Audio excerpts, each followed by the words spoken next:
right, go ahead and seat. Thank you very much. Let me introduce our witness. Yes, Judge. This is Dr. Cameron Snider. All right, Dr. Snider, if you place on court, please be sworn. Do you solemnly swear and affirm that the testimony you're about to provide will be the truth, the whole truth, and nothing but the truth? Yes, please have a seat, sir. Excuse me, all right. Mr. Drake, go ahead, sir. Thank you, Judge. Good morning, sir. Good morning. Would you please officially introduce yourself to the jury? Yes, good morning. I'm Cameron Francis Snider. And Mr. Snider, what do you do for a living? I'm a forensic pathologist, otherwise known in Florida as a medical examiner. Where do you currently work?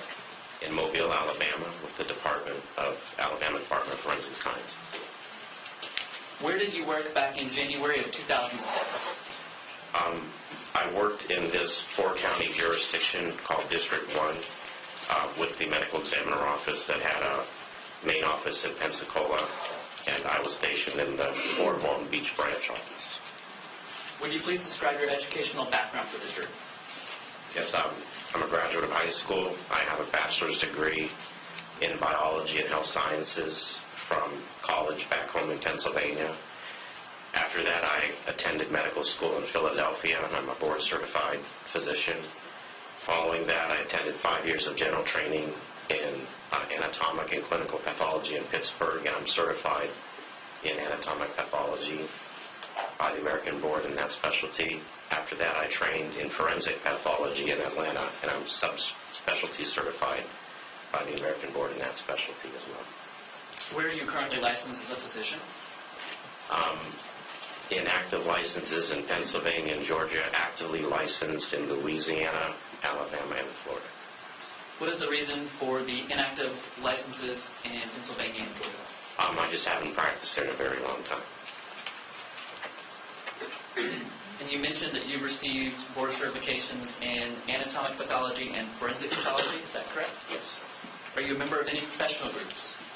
The American Academy of Forensic Sciences, the National Association of Medical Examiners, and the College of American Pathologists. How long have you been a medical examiner? 20 years. At this time, I move to qualify Dr. Snider to give his opinion in the fields of anatomic pathology and forensic pathology. Any objection of 1 year? No, sir. Very well. You will be allowed to testify in those disciplines. Thank you, Judge. Sir, could you briefly explain to the jury the duties of a medical examiner?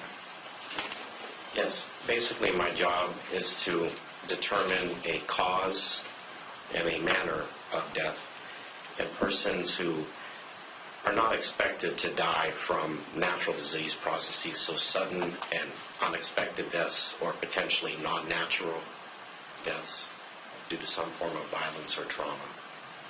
How many autopsies would you estimate that you've conducted in your career? I've been lucky in that I haven't been overworked, and most of us do about 225 to 250 autopsies per year, and in a 20-year span that equates to between 4,750 and 5,000. Did you conduct an autopsy in this case? Yes, I did. When did you conduct that autopsy? It was done on January 9th of 2006. Could you describe for the jury the process that you go through when you're performing an autopsy? Yes, it's a standard process based on standard training nationwide, but the body is received in a secure transfer pouch from wherever it's coming.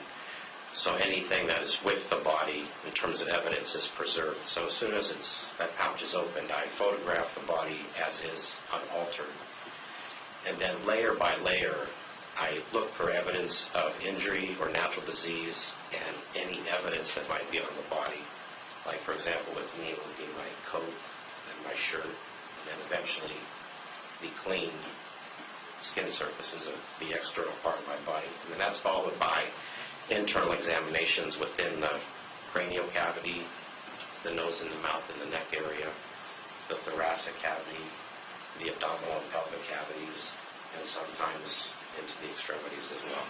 But again, all this is paying attention to the presence of natural disease and or injury. Did you weigh this victim as part of your autopsy? Yes. How much did she weigh? 115 and 1/2 pounds. How tall was she? She was 5 feet and 6 inches tall. In general terms, what types of injuries did you discover on Melissa Howard? I found what are termed blunt force and also sharp force or incisional type injuries. What are blunt force injuries in general?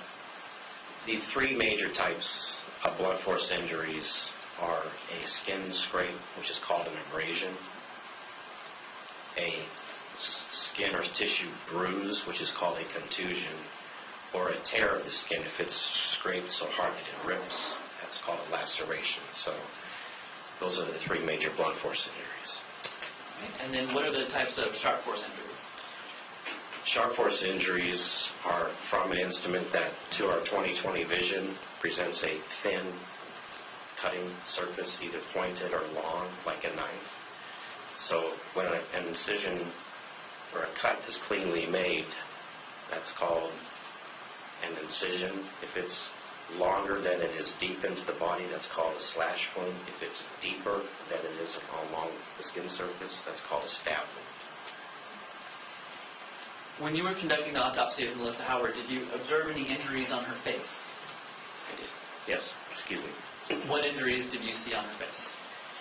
She had some blunt force injuries.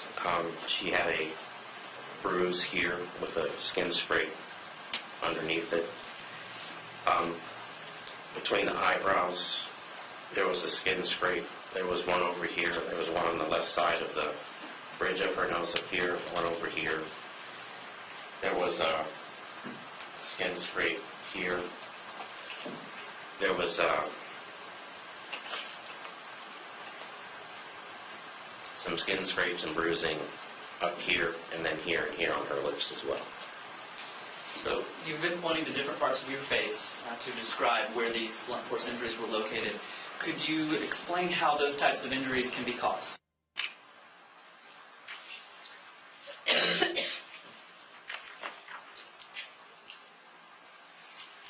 I do. What do you recognize those to be? These are documentary photographs taken from the autopsy itself. Are those fair and accurate photographs of what you observed as you conducted the autopsy of Melissa Howard? Yes. But at this time, I move State's Exhibit 23A through H into evidence.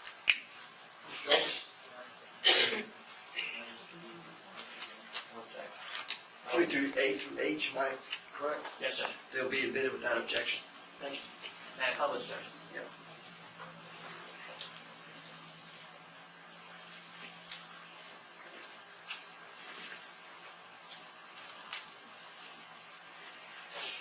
Dr. Snider, what I intend to do is show you a succession of photos and have you explain what we're looking at. So this first photograph, 23A, can you describe what we're seeing? Yes, this is the very first photograph that is taken whereby the white body pouch has been opened and the body, as it has been placed into the pouch and transferred to me, is then documented as I received it. You can see there's a sheet that has been tied around the body. There are paper bags covering the hands. How about in 23B?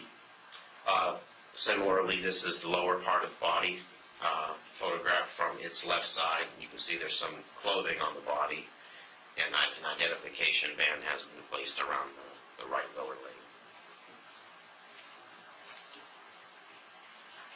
23C, and specifically if you could point out the facial injuries you were describing earlier. Yes, sir. This is a photograph of the face taken from the vantage point of the left side of the decedent here. You can see between the eyebrows there's a skin scrape, and there are two others on the left side of the nose. You can see that there is some scraping and bruising of the lips. You can sort of see above the right eyebrow the skin scrape and then the darker purple discoloration of the right side of the forehead, which is the bruise. And then on the upper right eyelid, there's a bit of a skin scrape. There are also some of the injuries of the neck, but I would think are in a subsequent picture for me to describe. And these are the injuries on the neck, of which I did not mention one of them to you, but I will now. There's one right under her jawbone, and it's not perfectly straight. It's actually slightly curved, crescent-shaped. And the top part of it, or the part going back toward the ear or back of the head, actually is skin scraped. And I regarded that as having a contour that could have been made by a fingernail. That was my observation at that time. But in addition to that injury, there are the other two stab wounds and some smaller little skin scrapes on the neck as well. The lower stab wound that I listed as B, and that went through her Adam's apple area, is that straight line right next to my photo card. The first wound that went through her jugular vein is now currently more gaping until I bring it back together. But that was my upper stab wound A. I'm going to go back one photograph so the jury can see the straight line of what we're looking at right now as compared to the prior photograph. And if you could show this straight line, where does it appear in the prior photograph? Oh, sorry, wrong way. There we go. Okay, so that lower stab wound, before I brought the edges together, it gaped open a little bit, and it's actually now that rectangular looking, polygonal looking thing just above the ID card. Whereas in the next picture, or the one you had just seen, I had reapproximated those edges to show that it's a thin, long, straight injury. That's actually, that thin line now next to the ID card is the same injury you just saw, but I've done that procedure of bringing the edges together.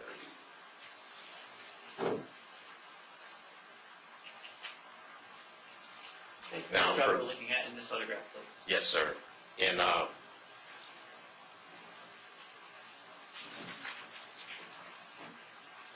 State's Exhibit 23E, this picture, I'm now reapproximating the edges of the upper injury, and by my ability to hold these forceps and bring the skin up, you can now start to see that that too is a straight injury that's almost parallel like the other one was in its orientation, about the same length.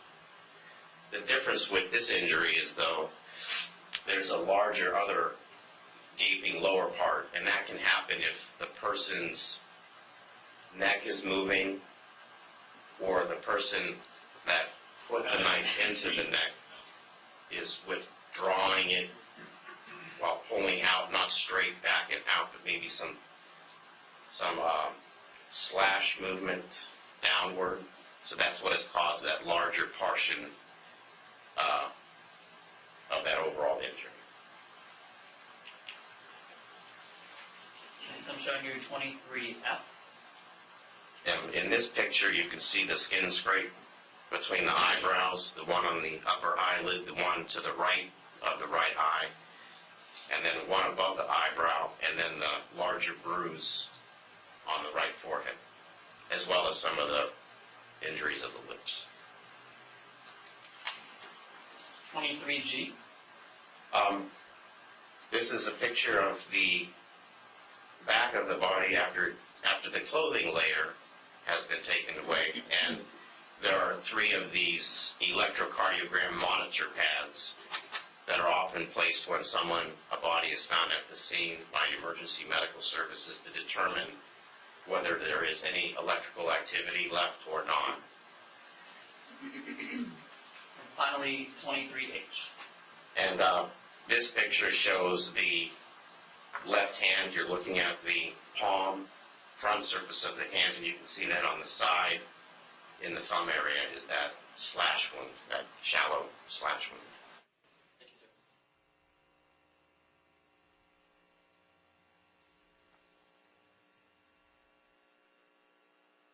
You testified earlier that as part of your examination, you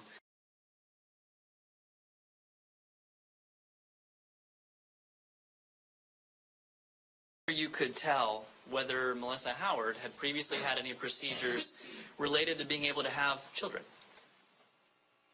Yes. Okay, and what did you observe?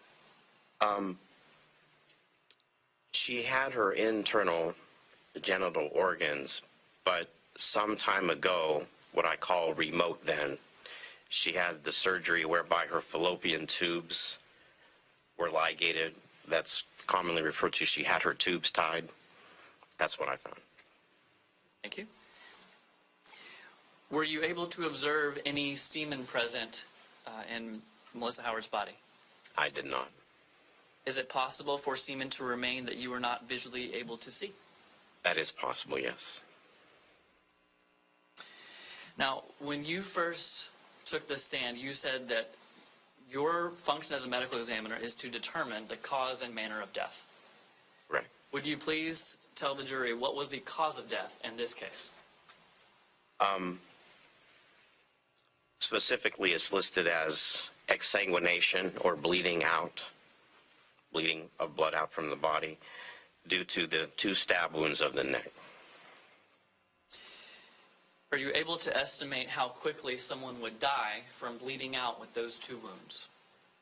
Well, the best estimate, despite what you see on TV, is that I can say minutes. The jugular vein is about the diameter of a large straw, like a big gulp drink straw. So if you cut that, you're going to bleed a lot, but it's not going to be instantaneous. It's going to take some minutes to happen. Finally, would you tell the jury what you determined the manner of death to be in this case? Homicide. Thank you. Those are my questions. Mr. Jarvis, go right ahead, sir.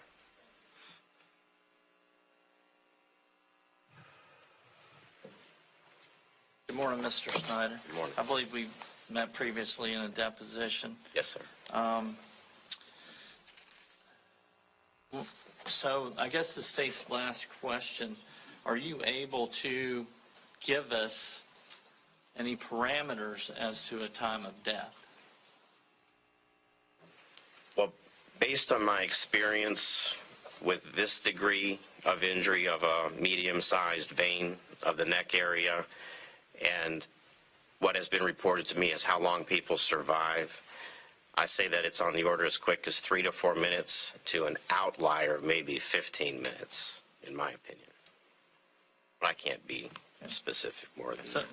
Thank you. But if there was testimony that people discovered her around 11 o'clock, that 11 p.m., could you be able to back up to a time where you think that it's possible that a possible death time, and that being said?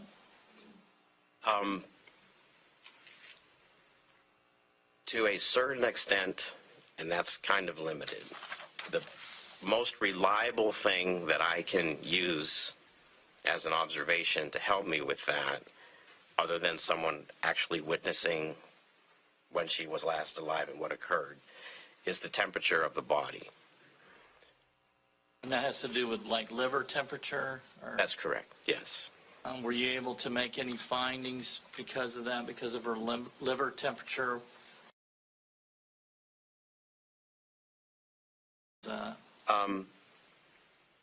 Now, this is based on some things that really can't be assumed. For instance, most of us have a living resting temperature of about 98.6 degrees, all right?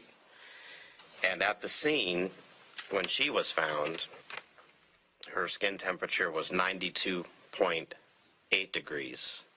So that's about 6 degrees less, but it's still in the 90s. If you think that a room is about maybe comfortable like this 70-some, 74 degrees, when a person dies, their body will start to decrease in temperature to eventually equal that of their environment around them, or the room temperature. And in general, that occurs about 1.5 degrees for the first 12 hours, and then about 1 degree for every hour beyond those 12 hours. So if you think of a 6-degree change divided by 1.5 degrees, 1.5, it's possible that this might have been like a 3 or 4 hour time of discovery since she was last alive. But that's assuming a lot of things. It's assuming she had a temperature of 98. Her temperature could have been higher because she was excited and fighting. That will elevate your temperature. So I give you these estimates with a great degree of caution that they can't be specifically held to what I'm stating. You have to sort of overall think, well, she probably survived several hours, portion of a day, whereas she was not dead for half a day or a day, obviously. Her temperature would have been lower.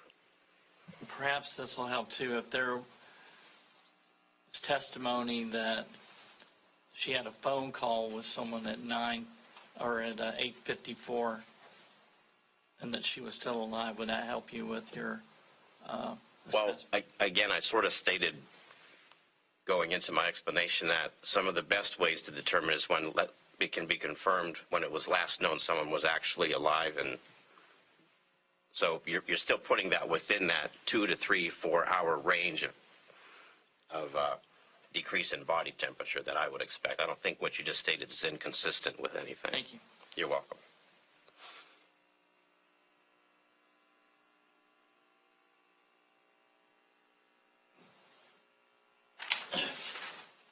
Judge, can I approach the witness? Show you a picture.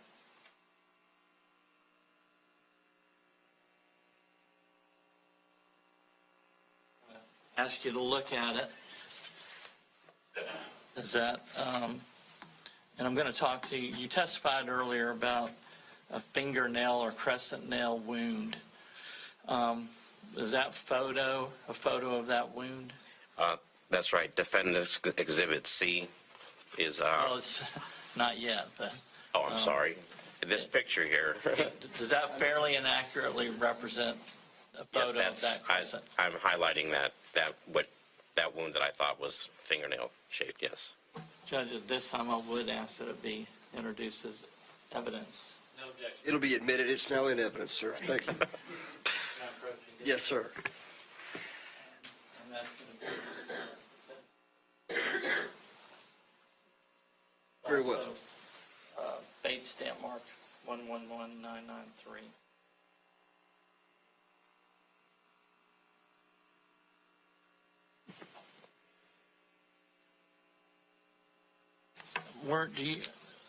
That particular wound, that crescent-shaped wound, did you determine that to be like a fingernail or thumbnail wound to the face? Is that right? Well, it's consistent with that. Yes, it's possible. Could you tell, are you able to tell or tell the jury whether that thumbnail is from the assailant or the deceased? No, I can't really say. Okay. Yeah. Does the fact of the way it's shaped and the way it's shaped on her face, does that help you in any way determine who may have placed it there? My answer to this is based on probabilities. When a person is trying to pull off or defend their neck, they might scrape it in a certain way. But at the same time, when a person is applying force to the neck, they can leave a similar arc and pattern. So I can't really say which is which. So, but it would be possible that that mark was left by the assailant. It's possible. Okay. Yeah. And do you know or not whether swabs were taken of that area? Well, in my report, I do list specifically what swabs were taken, and I don't list that they were taken on this injury. But my training is such that, and this is 12 years ago now, if I would have seen that, I would have suggested to crime scene that that would have been swabbed, and beyond that, that would have to be corroborated by the crime scene person. And you, in your training, you would have also, if that area was swabbed and you believed it should have been, would have been given to FTLE? That's correct, yes. Yeah. All right. And I believe that you testified to a hand wound. And I believe that was the state introduced that as 23H. And I don't have that. You perhaps have that photo. I do have it here, Okay. yes, sir. That wound, I think you determined that to be a slash wound. Is that is that an indication of a struggle or struggle wound? A defensive wound? Yes, that is a location and pattern of someone trying to fend off a sharp instrument contacting their body. Fronts of the arms, fronts of the hands. Would it be Yes, fair to say that that type of wound would be an indication that the victim was very much alive and trying to defend themselves from whatever assailant was coming their way? I think that's consistent with that. That's possible, yes. And it's my understanding, and may have testified to this, that you also, and perhaps you did you take fingernail clippings of Mr. Howard? Yes, I did. Okay. And what did you do with them? Again, what I do is I instruct my assistants, or oftentimes the crime scene tech from FDLE in this particular case, to actually do that. So under my direct supervision, each nail is clipped, and I could be wrong, but I believe that the nails from the left hand are placed in one bag, the nails from the right hand are placed in another, and retained by the FDLE crime scene tech. And those were given to FDLE? Yes. Okay. Now, during your exam of the deceased, did you wear any protective gear? Yes. And describe for us what you wore. Hairnet, face mask, gloves, and a nitrile or polypropylene water-resistant plastic covering, and then shoe covers. And why do you do that? Primarily to protect myself from biohazards, but also to avoid transference of any evidence from me that might affect DNA results as evidence being taken from the body. So it's twofold. Correct, yes, sir. One to protect yourself and one to protect the evidence and not have a transfer of your DNA get onto the body. Correct. Okay.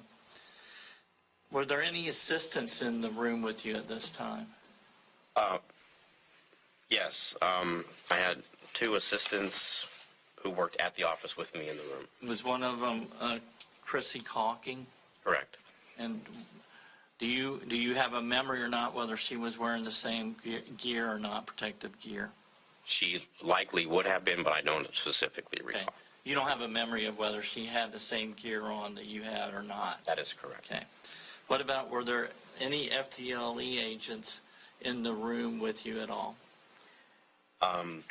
Yes, specifically, the one person was crime scene technician Haley Hill. Okay. And can you describe for me, to the best of your recollection, what she was wearing? She might have been in full gear like me, or she might have had a smock and protective gloves, but I cannot recall. She may have had gear on, she may not have had gear on. She would have had some protective barrier, but just how much I can't recall. Yes.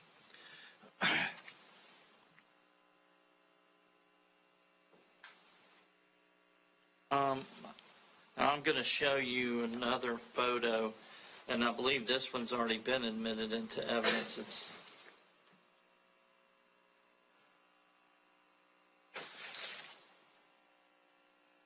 right. Judge, can I press? Yes, sir. I'm going to show you a photo of an exhibit that's already been admitted under the state's Exhibit 3CC. Ask you to look at it.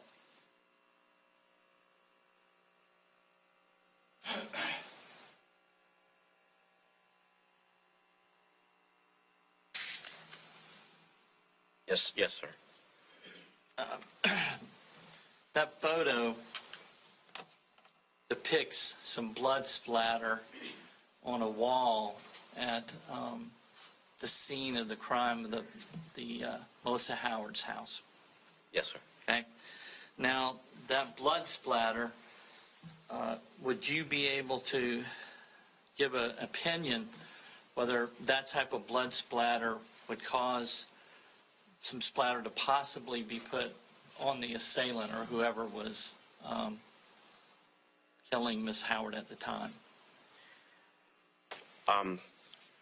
I cannot say for sure. What I can say is this has spattered toward a wall above her head. To clearly have gone on to someone next to her, obviously, they would need to be above her head by the wall. Perhaps some of this spatter also spattered below her head, and if the person were close enough, there could be transfer. But if they're farther away and it's actually spattering out this way and they're back there, I wouldn't expect it. Would you agree that that with these knife wounds that we're dealing with some pretty close to each other during the struggle? Is that correct? Yes. So let me ask you about tasers and taser marks.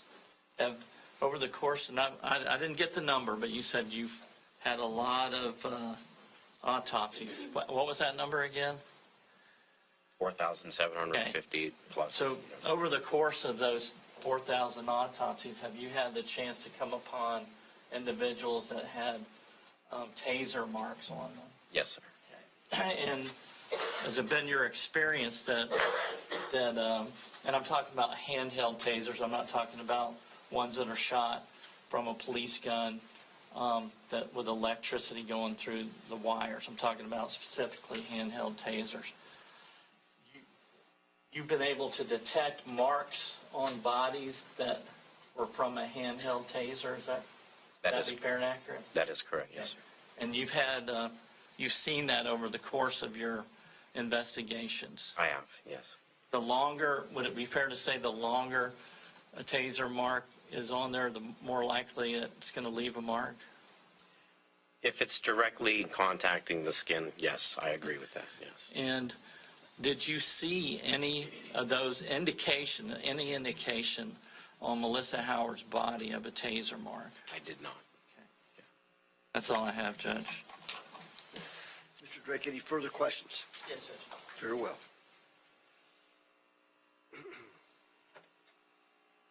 Dr. Snider, I just want to make sure that we all understand correctly.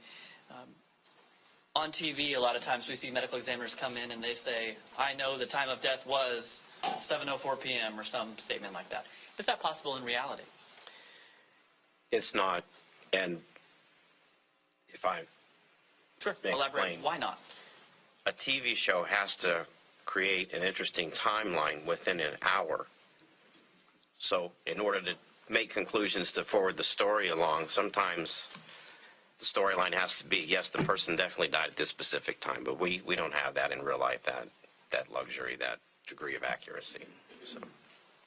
And I believe you said that it could be as in a range of 2 hours, 3 hours, 4 hours. You can't provide a more definite time frame than that, can you?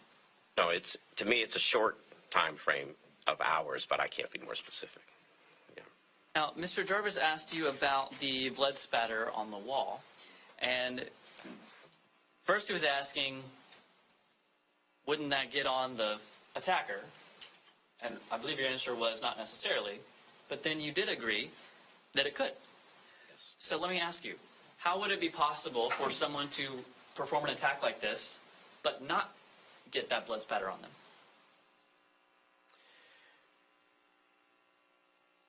I'm actually explaining a concept that we're taught with blunt force injury. You can smack the head with a hammer, but there's hair that will absorb the blood. The wounds don't bleed right away, so you can actually have a couple before there's enough blood to start getting through the hair and spattering around. Once there's a cut and blood, and then you strike that again, obviously there's going to be transfer and spatter. But same thing with sharp force injuries. If you do a quick and then another one in a rapid succession, there might not be time enough for much bleeding to allow for significant transfer. Plus,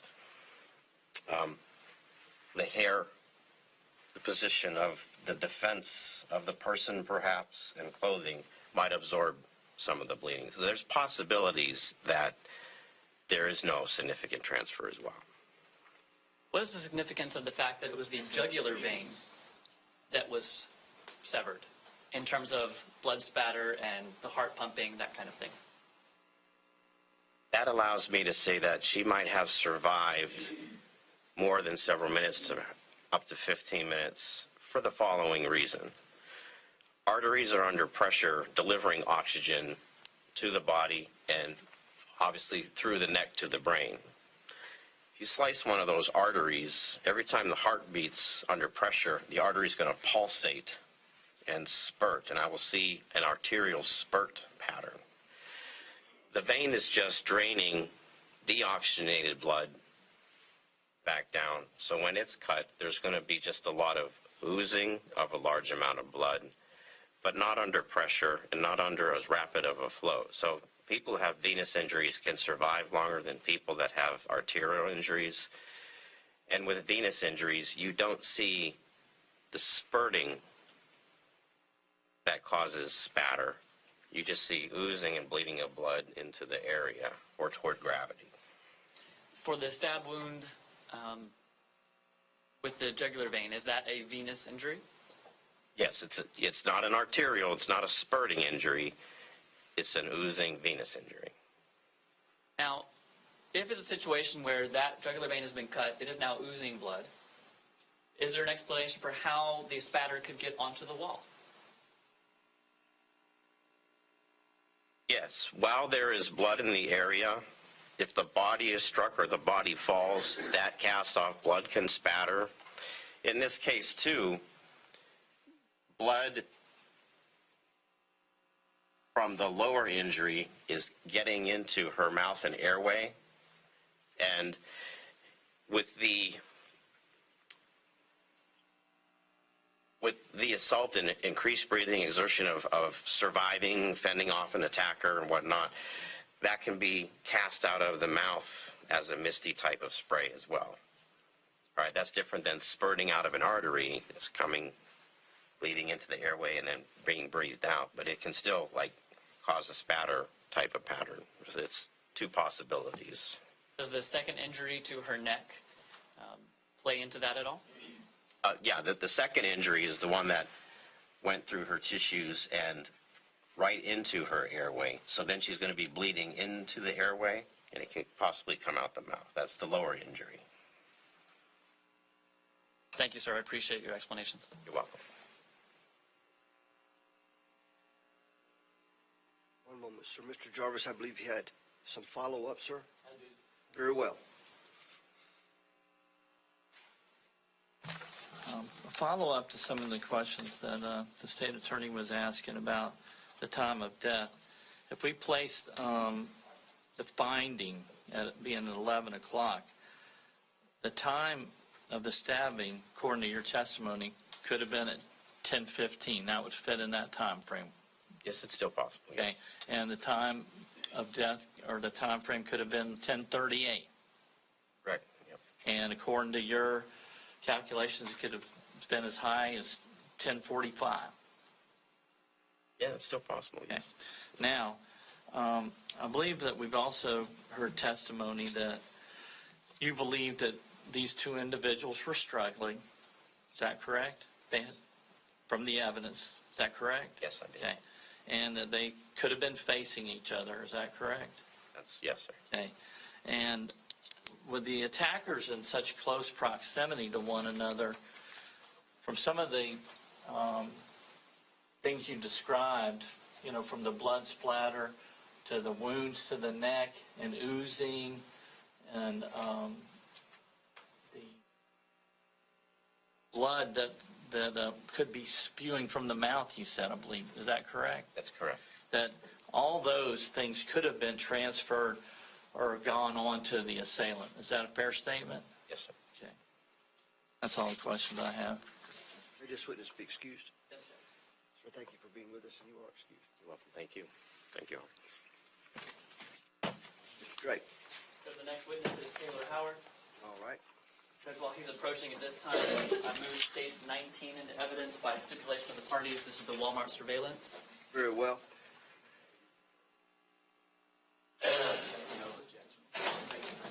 And additionally, Judge, states exhibits 20, 21, and 22. Exhibit 20 is a certification of records from UPS. Exhibit 21 are payroll records for Christopher Cadenhead. And Exhibit 22 are delivery records for Christopher Cadenhead. These are business records with a certification. Notice has previously been provided to the defense. Very well. No objection. Very well. They'll be admitted without objection. Mr. Ward, thank you, sir. Good morning, sir. Could you face our clerk, please, to be sworn? Do you solemnly swear and affirm that the testimony you're about to give is the truth, the whole truth, and nothing but the truth?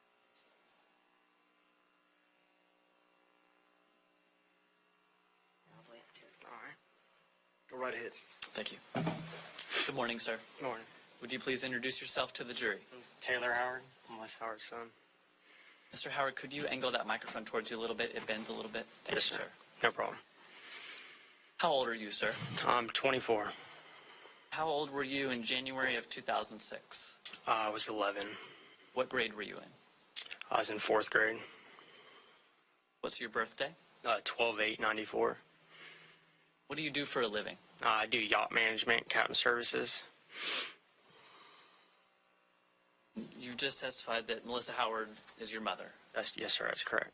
Who's your father? Brian Howard. How old were you when your parents got divorced? It was ongoing for a couple years. I would say maybe 8, 9. Did you just Yes, sir. 8 or 9? Yes, sir. What were your living arrangements when they got divorced? It was like a every other weekend kind of deal. I would be with, it was every other weekend kind of deal. Every other week, 1 week with my mom, 1 week with my dad.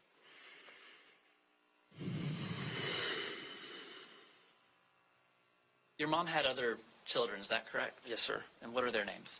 My sister Christy and my sister Carrie. And then I had a half-sister Skylar as well.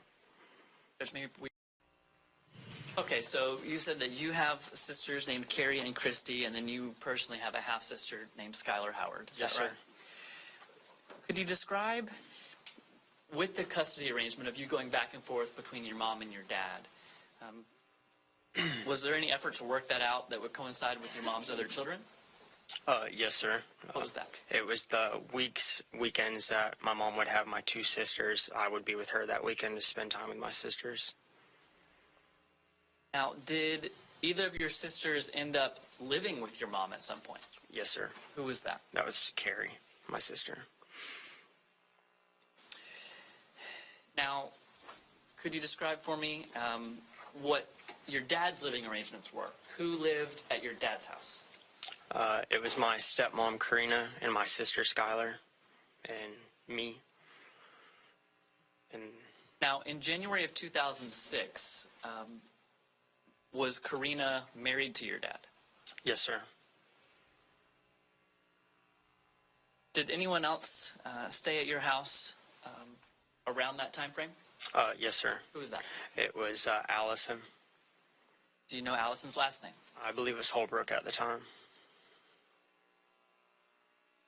What was your dad's address? It was 107 Beacons Bend. That's Crestview. And do you remember your mom's address?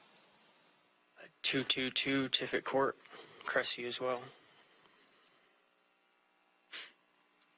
Do you know if there were any ongoing issues as part of the divorce? They were trying to get custody of me and trying to get full-time custody. I guess I'm not sure really anything else you're asking. Was curious if you knew. So you knew there was a custody battle. Yes, sir. I'd like to ask you specifically about Wednesday, Yes, sir. January 4th, 2006. Do you remember what you did that day? Yes, sir. I went to church. And where did you go to church? First Methodist in Crestview. Were any of your family members there with you? My sister went to church that day as well, and my mom dropped me off, picked me up.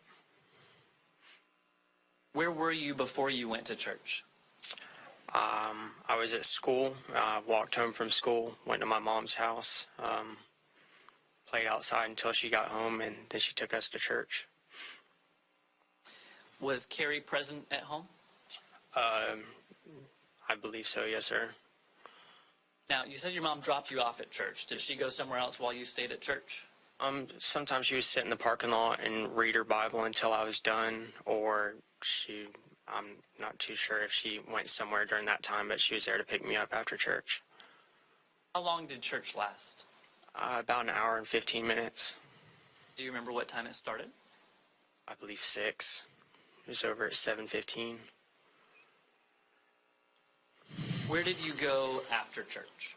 She took me home to my dad's. Who took you home? My mom. Was Carrie with you at that point? No, sir, she was not. You know where she went? Her boyfriend Daniel took her home.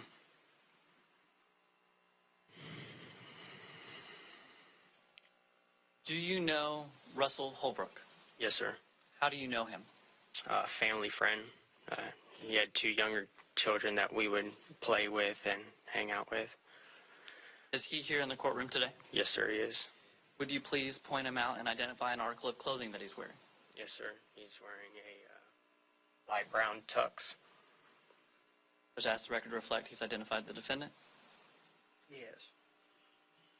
Yes. Do you know what kind of vehicle Russell Holbrook drove in January of 2006? Yes, sir. What was it? It was I'd say like a darker teal extended cab Chevrolet. Now, how do you know what kind of vehicle he drove? Because it was lifted up on big tires. My dad had a lifted truck as well, so it was easy to the eye. When had you first seen Russell's truck? It was a couple of days after he got it. Me and my dad went into the house and seen the truck. I'm not sure if there's another reason there, but I remember going and seeing the truck at his house.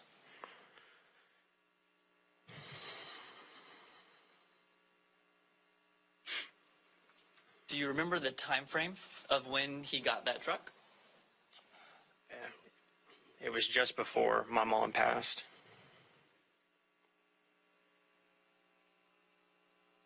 Did you see Russell or his truck on January 4th of 2006? Yes, sir. When did you see it? When we were pulling into my dad's neighborhood and my mom was dropping me off, I seen it at the corner when we pulled in. And I acknowledged the fact that I seen it, told my dad as well. And when he went outside to look, he said it was gone. My mom was gone as well. Did you actually see Russell driving the truck? No, sir, I did not. I just seen a man in a hat, had tinted windows.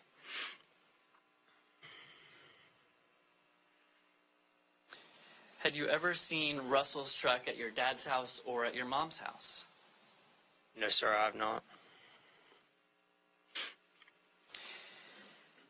Now, you said that you went back to your dad's house that night. That's a Wednesday night. The next day, Thursday, did you see your mom at all that day?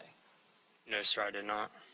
Did you see her the following day, Friday, January 6th of 2006? Yes, sir. When did you see her? I went home that day after school.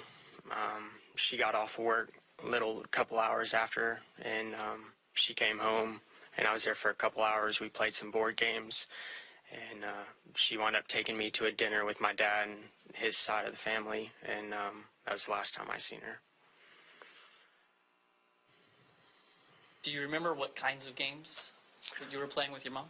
Yes, sir. We're playing Jenga, and we're playing Connect 4 as well. I think we're playing Life, a couple of different board games. While you were at your mom's house, did anyone else come over that day? Yes, sir. Who came over? Chris Cadenhead, her boyfriend. How long had they been dating? I'd say a little over a month. And what did you do while Chris was there? We would play games. We would go for runs as well, play with the dog, go for walks. That's about it. Now, you said earlier that your mom later dropped you off somewhere. Yes, so sir. let's move to that part of the evening. Where did your mom take you from your house? She took me to Larumba's. I'm sorry. She took me to Azteca in Crestview. Are those both Mexican restaurants in Crestview? Yes, sir, they are. All right, so where was Chris Cadenhead while you were going to Azteca? He was still at the house. Did anyone besides you and your mom go to Azteca? No, sir. Do you know what time your mom took you? I'd say 7 o'clock. Are you not sure? Yes, sir, I'm not sure. That's fine. I won't make up an answer. I'm not sure. I realize this was a long time ago and you were 11, so Yes, sir. we're going to cut you some slack with the times. Now, when your mom dropped you off, can you just describe how that exchange went? Very emotional. She was very upset. I knew something was off that night. My dad stayed in his vehicle and they exchanged words across the parking lot.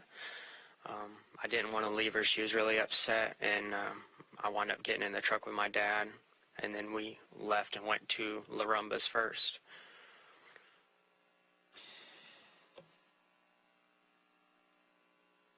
What is Larumba? It was La Bumba's at the time. Now it's called Larumba's. It's a Mexican restaurant across town.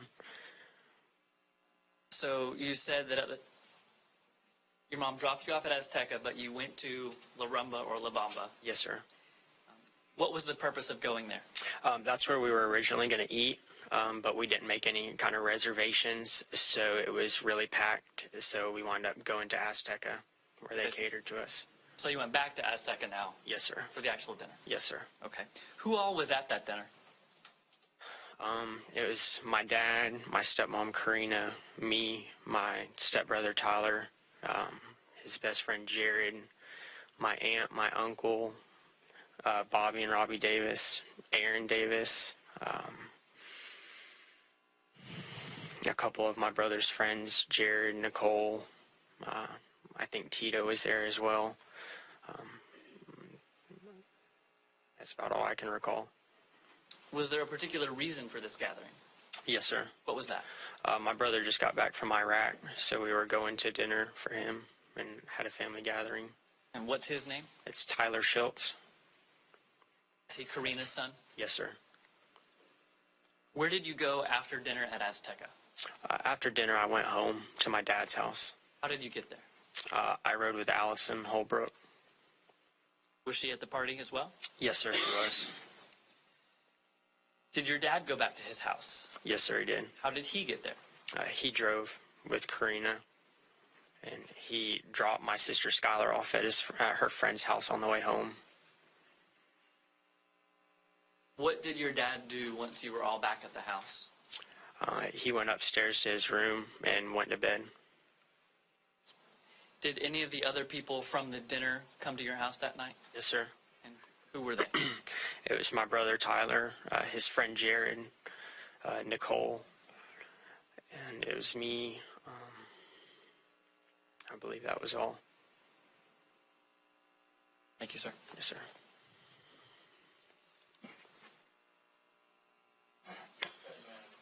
Of course.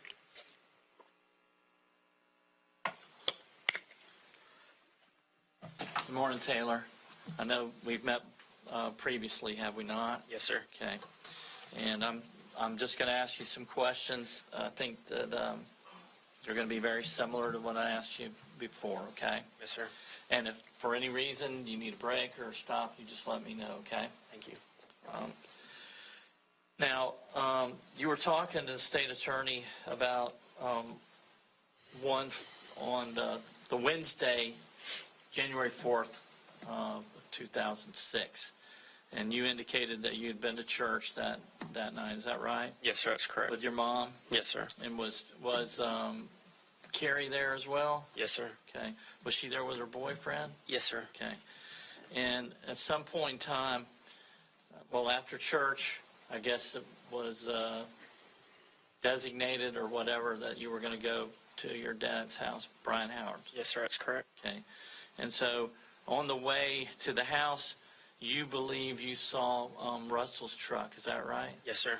And you would describe that truck as being a big, large truck, right? Yes, sir. Is it like a four-wheel drive Yes, type sir. truck? Yes, sir. And is it lifted up? Yes, sir. I believe so. Is it pretty big and noisy? I don't recall.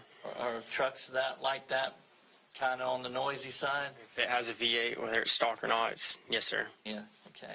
And you say the windows were tinted, is that right? Yes, sir. I believe so.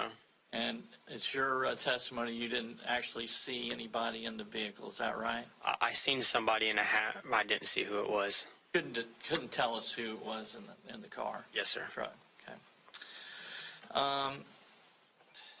So now I want to go back to January the 6th of 06, and I understand that's a bad time. Your mom was killed that day. I get it, okay?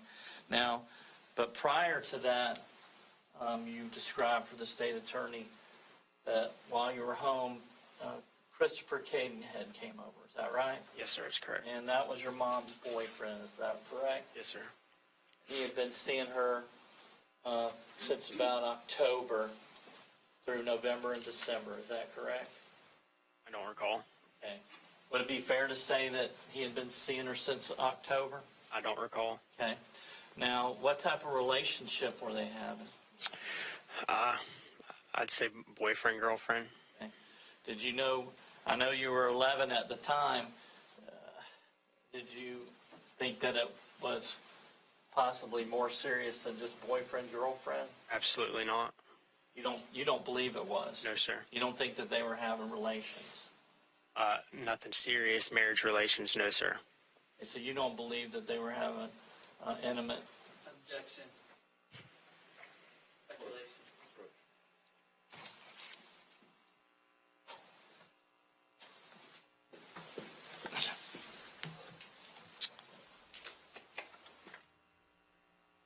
Thank you, Mr. Jarvis. Go right Yes. Were you aware that your mom was beginning to have strong feelings toward Mr. Cadenhead? No, sir. Was it your belief that Mr. Cadenhead was having strong feelings toward your mom? No, sir. Had you ever heard them talk about the possibility of getting together in the future? No, sir. Okay. So, all right. So Mr. Cadenhead came over this evening. Is that right? Yes, sir. Okay. And he was like dressed down in black. Is that correct? Yes, sir. He's in his gym clothes. Okay. Now, he also brought over a bag with him. Is that right? Yes, sir. It was his black gym bag. Okay. And you tried to look inside that bag, didn't you? Yes, sir. Well, I asked him if he brought me a gift. And you tried to look inside the bag. Is that right? I didn't try to look in the bag, no, sir. Did you didn't try to get into his bag? No, sir. Did he tell you not to get into his bag? No, sir. He just told me he didn't bring me anything. I need a moment, Judge.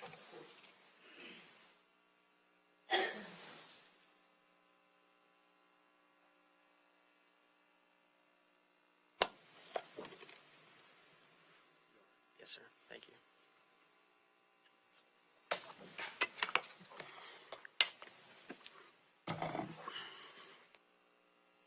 As I referred to you earlier, we met on another occasion. Is that right? Yes, sir. And I believe that was back on September the 12th of 2018. Do you recall that? I don't recall the date, no, sir. Okay. Do you recall being placed under oath at the time of that event? You were placed under oath to tell the truth? I don't recall. You don't recall being placed under oath to tell the truth at a deposition? I've been recording and typed, so I could imagine so, but I don't recall.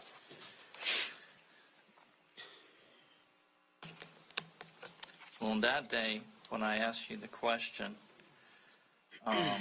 whether you recalled what was in Mr. Cadenhead's bag, you gave me a different answer than you're saying today. Okay. Now, What did you just say? Sir, I said okay. Okay, go ahead. Just acknowledging that. if I were to show you in your deposition, I'll show you a page and a paragraph that you testified to, and ask you to read that. Would that help refresh your memory? That was 13 years. I mean, I was just then. I'm asking about something that I asked you.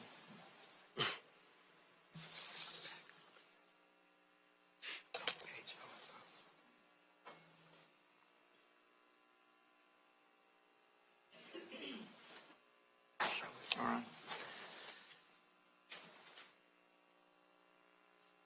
Mr. Howard, isn't it true that back on that day, when I asked you this question, the answer you gave that day was... I object. Approach. Hold up. We'll deal with this. Come on.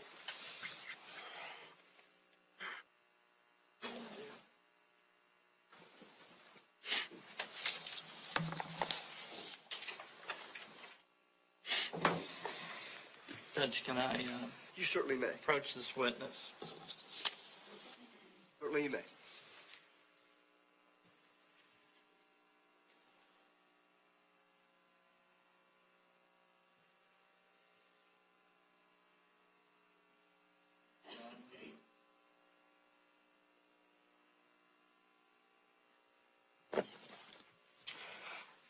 No, sir. And the one thing that got me when I asked him, because I remember opening the door for him. Just read it to yourself, okay? Okay. Just read it to yourself, and then Mr. Jarvis may ask some further questions, all right? Yes, sir. Okay. Thank you.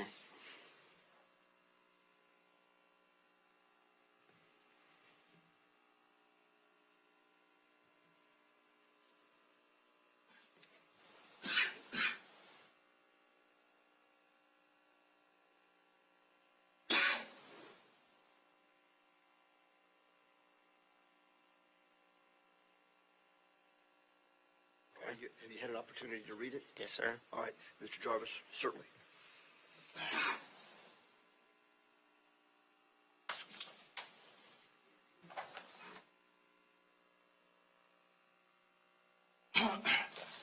After having an opportunity to read the section that I pointed out to you, does that help refresh your memory as to what you said on this day, on that particular day?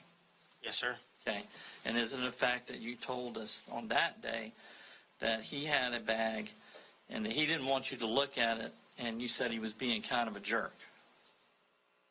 He just said he had nothing in the bag for me. Yes, sir. And you indicated that he was being kind of a jerk about it. Is that correct? Yeah. Yes, sir. He's straight to the point. Okay. Never tried to look He in the didn't bag. want you to look in that bag, did he? He never told me not to look in the bag, and I never tried to look in the bag.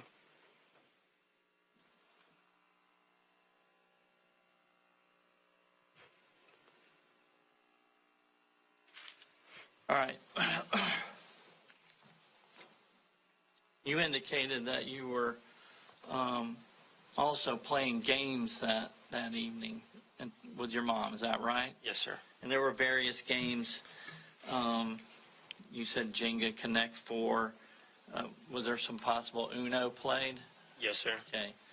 And your mom was being kind of clingy with you, was she not? And what I mean by that is, did you get the feeling that she didn't want you to leave, or she wanted you to stay there? Yes, sir. It was my dad's week, and that was the first day that I was at her house, and I was leaving already. Yes, sir. And she was being kind of emotional, even there, and wanted to be kind of touchy-feely with you, hugging you and stuff like that. Is that right? I don't recall. Now, at some point in time, well, let me ask you this too. Are you aware that your mom had an alarm system installed? Yes, sir. Okay. Are you aware that there were cameras on the front door? Yes, sir. Okay. Were you aware that there were cameras in other areas of the house? Yes, sir. Okay. And she had... In the house, no, sir. She had a security system, correct? Yes, sir. Okay. And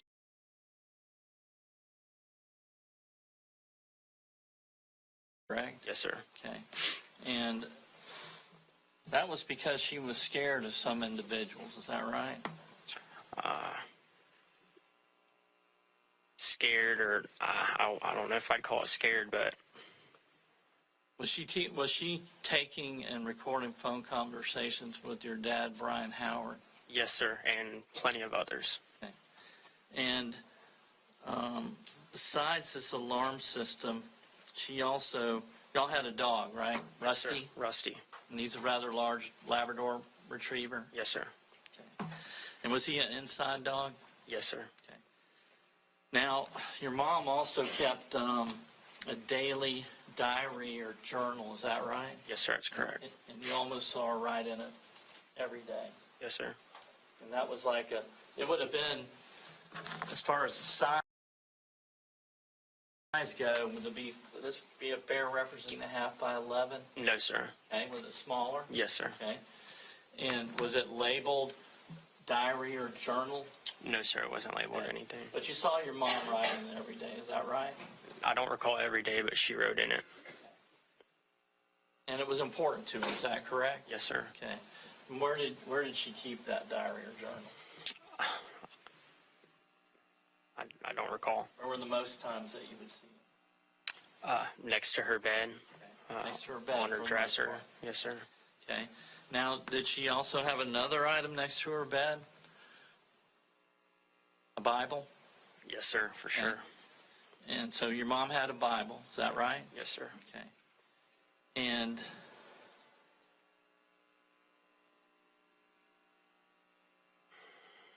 there was also a bean bag that y'all had that was in the living room, is that correct?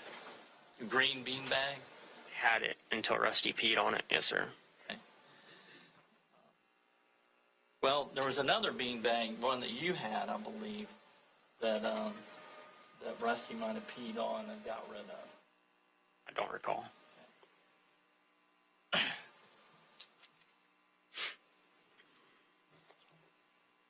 Your mother emotionally disturbed, emotionally crying and stuff like that, got you in the car and she drove you to the Azteca restaurant, is that right? No, sir, I didn't notice she was emotionally disturbed and upset until she was dropping me off, and that's when she was really upset. Was she upset when she was dropping you off to see your Yes, sir. dad? When we pulled in, yes, sir. Okay. Did you have any idea what that was about? Why she was upset that evening? Like I said, I was with my dad all week. It was her first day getting me, and then I was leaving. So I imagine that's why. And now also, you indicated that Allison Holbrook was living with Brian Howard at this time frame. Is that right? Yes, sir. And that was Russell's ex-wife. Is that right? Yes, sir. Okay. And so, go to the Azteca. You're there. Y'all are having the going away party. Your dad smokes, correct? Yes, sir. And would he, from time to time, leave and go outside for a smoke break? It was technically outside, but it was more of like a storage enclosure for mops and stuff. It was still connected to the building. Would there be fair to say there was times when you didn't see him? Yes, sir. Okay. Now, and the Azteca restaurant is actually very close in proximity to your mom's house, is it not? Yes, sir. Very close. Yes, sir. I don't know the exact mileage, but it's very close to your Tippett Court. Yes, sir. Now, you say when you got home that evening, do you know when you got home? I don't recall. Don't recall the exact time. Yes, sir. But you just recall that your dad went upstairs, Yes, sir. and nobody saw him after that. Yes, sir. That's all the questions I have. Wait, I'm sorry, Judge. that's fine, take a moment.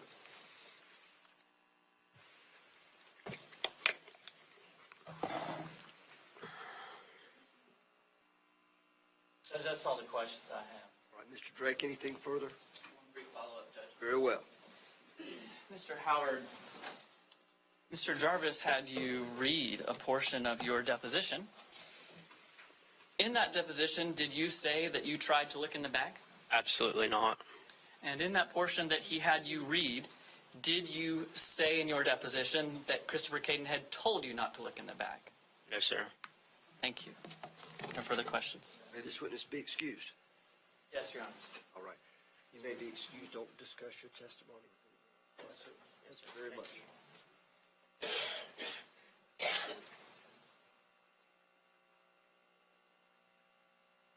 Mr. Drake. Judge, the state calls Correna Schiltz.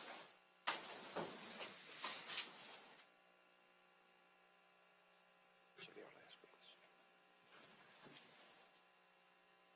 Ladies and gentlemen, for planning purposes, I anticipate this will be our last witness of the morning.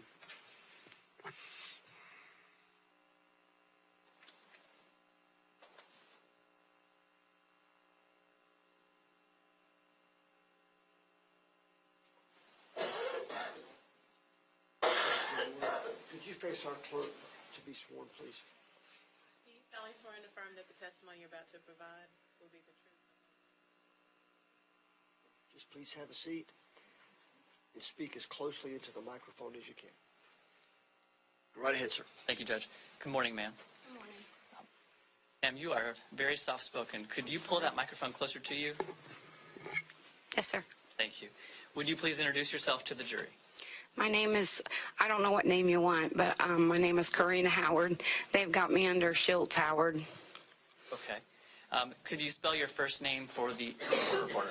Corrrena. And could you spell Schiltz for us? Schiltz. And your current last name is Howard? Yes. Were you formerly Correna Schiltz? Yes.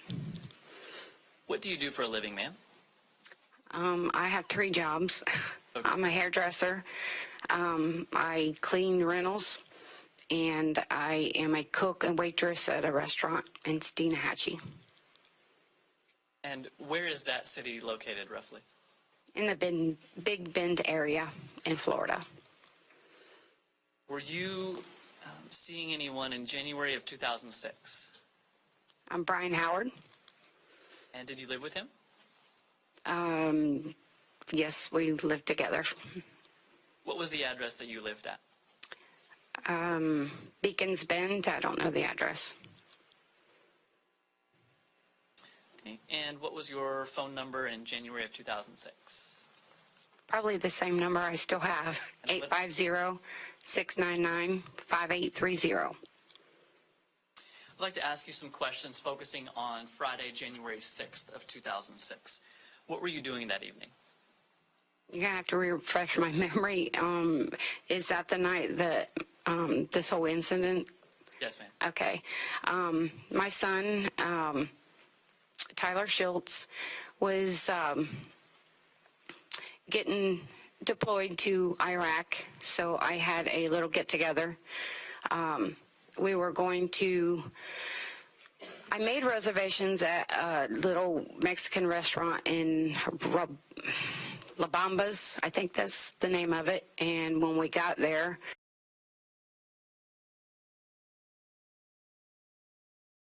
on weekends, but the lady that I talked to said that they did, but they couldn't seat us, so we ended up going to another Mexican restaurant in Crestview, Aztec.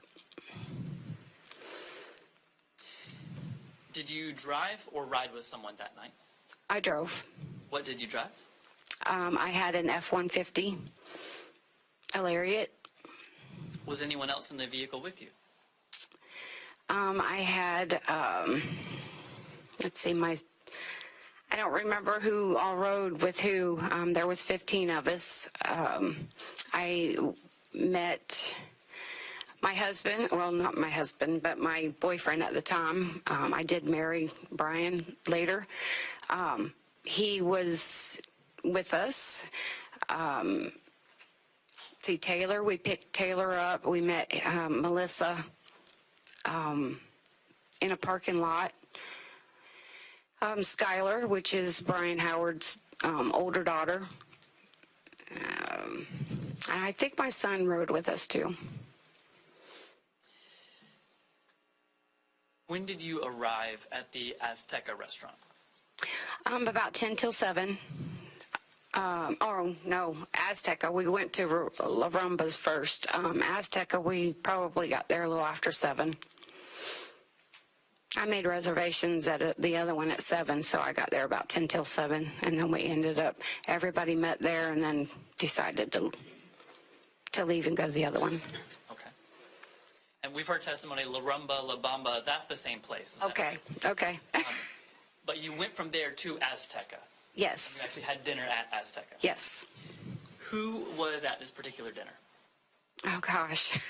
Many as you can remember. Let's see. We had myself, Brian, my son, Skylar, Taylor, Nicole, Jared, Robbie and Bobby Davis, their daughter Erin, and another friend of my son, school friend. Let's see, JT, and I can't remember. There was 15 of us. I think you got 10 out of the 15. Okay. We'll go with that. What time did you leave Azteca that night? I don't recall. When I got interviewed, they asked me, and I didn't know. I said, look at the receipt. I paid by a debit. And so they called me a liar because the debit card said a different time, but their time was different on the machine.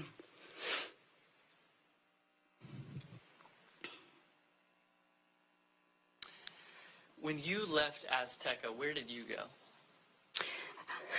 I drove to drop Skylar, which was Brian Howard's daughter, to a friend's to spend the night.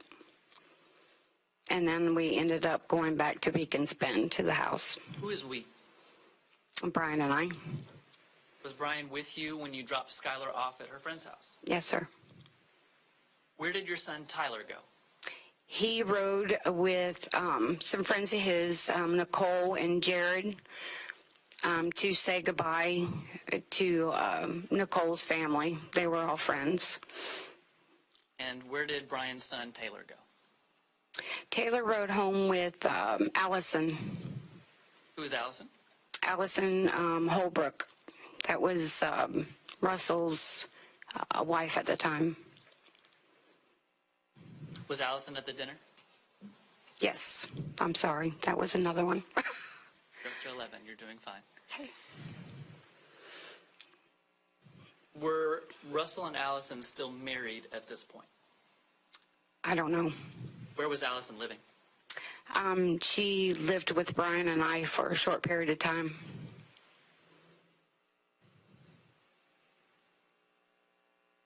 The friend's house, Brian's daughter Skylar, you dropped her off at a friend's house. Where was that friend's house? I don't know. I remember going out on a country road. They lived in a mobile home out in the boonies. I know it was past Poverty Creek.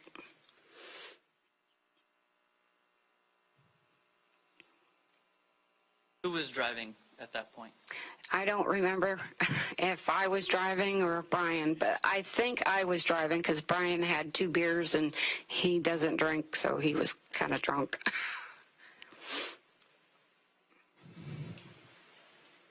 All right, where did you go after Skylar was dropped off at her friend's house? I went back to Beacons Bend. Was Brian still with you? Yes, sir. What time did you arrive home? I don't know. Did you stop anywhere on the way? No. Was anyone else already there when you arrived? Allison and Taylor was there. Did anyone else from the dinner ultimately end up at your house? Yes, sir. Who was that? Nicole, Jared, my son, and then he had another friend that didn't come to eat with us, but he came too.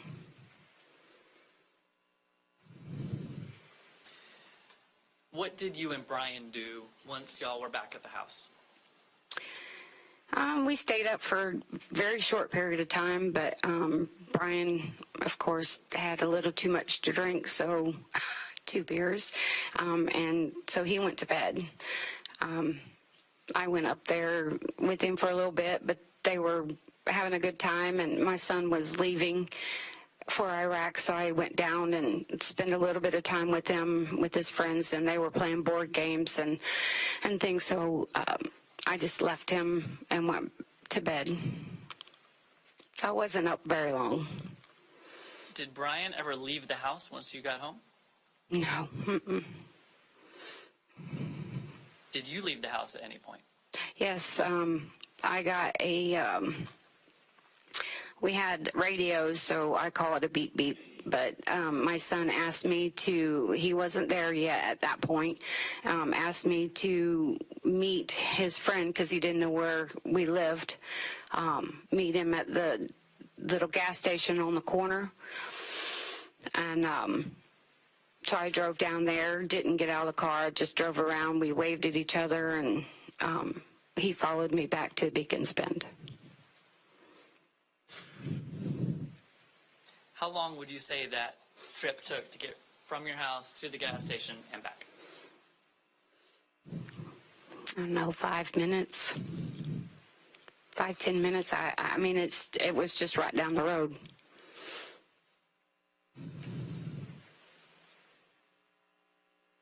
Was Brian at your house when you left to go get the friend from the gas station? Yes, Was Brian at your house when you got back 5 or 10 minutes later? yes, Did Tyler ultimately end up at the house that night? yes, I believe you said there were a few other of his friends and they were playing games. Is yes. that right? Mm-hmm. Other than the 10 minutes when you went to go meet Tyler's friend at the gas station, was there any point that night that you and Brian Howard were not together? No, we were together all night. Thank you, ma'am. I appreciate you being here.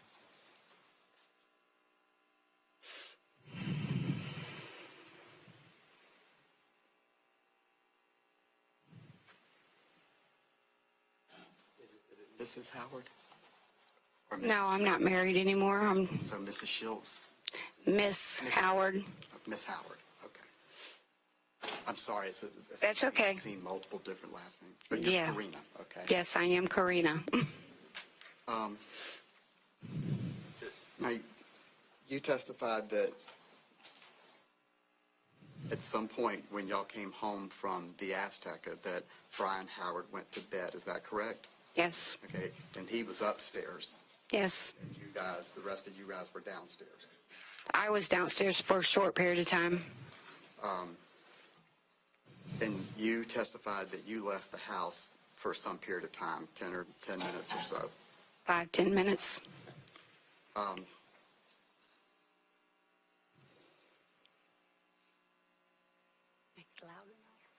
Everybody else that was at the house, they were all downstairs. I guess y'all have a game room? No, Or a living room. was it a living room? So there were games and stuff being played in the living room? Yeah, they brought games. Brian Howard smokes, is that correct? Smokes cigarettes? Yes, Yes, okay. When you guys were at the Azteca restaurant, you familiar with that? yes, They have an area outside where you have to go to in order to smoke, is that correct? yes. Y'all were there for a few hours. It was like you got there around, I believe you said around 7-ish? A little after 7. Mm-hmm. And what time do you believe you checked out and left? I don't know. I don't know the time. But y'all were there for a couple of hours up till 9:30 time frame, 10 o'clock time frame? I don't think it was 10, but it was close to that, yes. And the receipt you've talked about, it had, and the problem you were talking about with the receipt Yes. is there was a big issue initially because the receipt was in Eastern time and we're in Central time. Yes, that's why they call me a liar. That. But that got straightened out. Okay. Okay. So during that period of time, that couple of hours when y'all were at the Azteca, that, do you know where Tiffin Court is?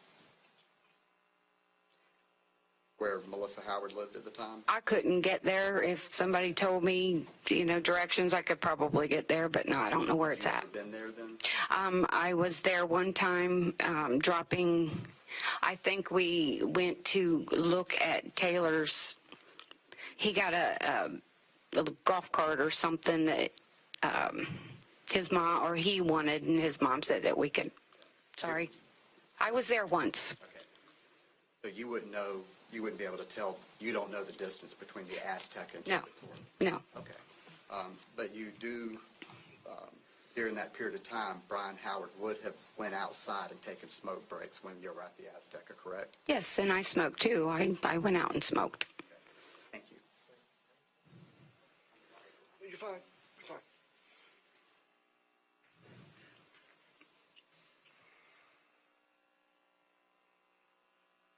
I just want to clarify Of something. course. When you say they called you a liar, you were talking about early on law enforcement, is that correct? Yes, they interviewed me and wanted to know what time we left, and I told them to look at the, I told them, and they said I was lying because of the receipt. Right. But it turned out it was Eastern time versus Central time. Yeah, is that- but they didn't tell me that. Okay. Got no further questions, Your Honor. All right. Mr. Drake, anything further? No, Judge. All right. May this witness be excused. Yes, Your Honor. All right. Thank you for being with us, ma'am. Thank are you. excused.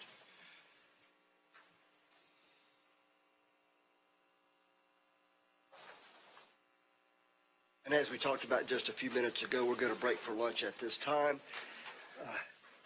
Would like to start back at 1:30. During our lunch break, and this will get tiresome for you, don't discuss the case with anyone nor let anyone talk to you about the case. If you see in the newspaper that the case is being discussed, and it is, don't read the newspaper. I trust this will not be a problem. If it becomes a problem or someone insists on talking to you about that, bring that to the attention of law enforcement. They'll bring it to my attention. All right? Very well. We'll be in recess until 1:30.